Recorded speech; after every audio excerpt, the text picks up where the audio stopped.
Hi, this is Sean's Mandarin Chinese, and this lesson today here is a basic explanation for anyone at any level of Chinese, including knowing nothing about what tones are in Mandarin Chinese. If you're going to learn Chinese, tones are one of the most fundamental parts, and you've probably heard of them before. So let's start with why it's important to learn about tones.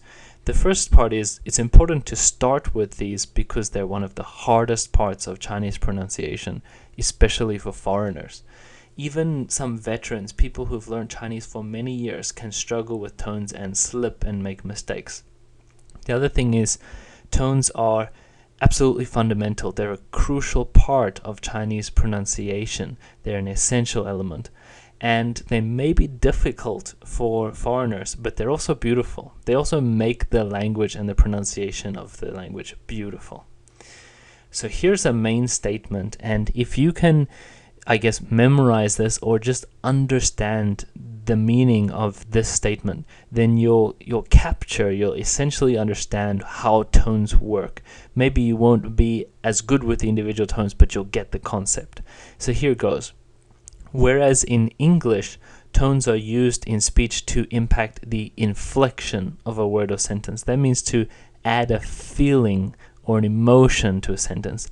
In Mandarin Chinese, tones have a much more direct impact on the meaning of even individual words. And we'll give some examples later. Now, tones are not foreign to us in English. We use tones all the time. As mentioned in the previous statement, they add an inflection to a sentence. So here are some real-life examples of English tones. I've taken one single word, that's no, and I've added different tones to it. And you'll understand intuitively, because obviously you're an English speaker, you'll understand exactly what these mean. So the first one is no. No. Well, if you said it with that sharp falling tone, no, it could be an angry statement or it could be a final. It's like, no, this is not happening, right? No, I will not be taking you to the beach today. That is a tone. There's another one. No.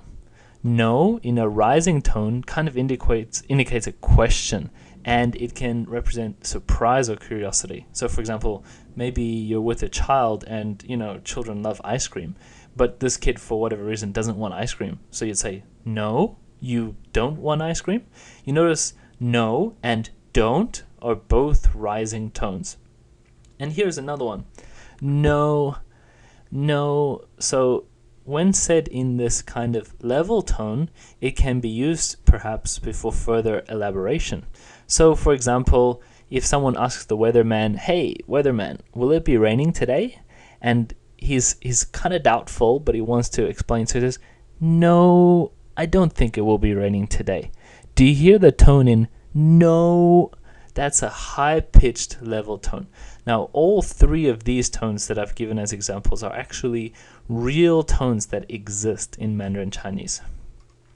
So here's a little bit of an explanation. In Mandarin Chinese, every syllable has a specific, rigid, fixed tone. So there are some exceptions, like with most languages, but for the most part, every syllable has a fixed tone. In case you don't remember a syllable, for example, the word specifically has 4 syllables. So if this were some Chinese word that has 4 characters, each syllable is a character, then there would be a specific tone on this. So let's play a game quickly. Let's make it all first tone, which is the level tone. Specifically. Can you hear how it's all level and kind of unnatural? So Chinese has 5 tones in total, but many sources will say that there are 4. That's because there's one that kind of has a strange name. And I have videos for all 5 of those, which I can link to in the end. Here are some examples. So we've said that Chinese tones have a direct impact on the meaning of a word. So can I give some examples? Yes, here are some. Here's a word called spelled S-H-U-I. And this set are called same pronunciation, different tone pairs. So I'll say this. Shui in a rising tone means who. Shui in a falling tone means to sleep. Shui in a different tone means water. So you can tell those are completely unrelated, different meanings, but the tone is what clarifies which one it is.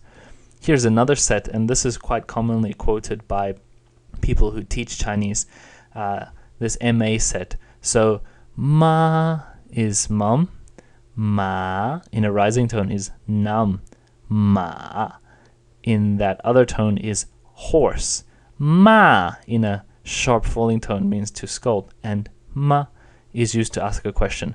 So actually this is an introduction. These are the 5 tones of Chinese, and this MA set, it's actually a set of words that illustrate every single tone, and they're all completely different in meaning.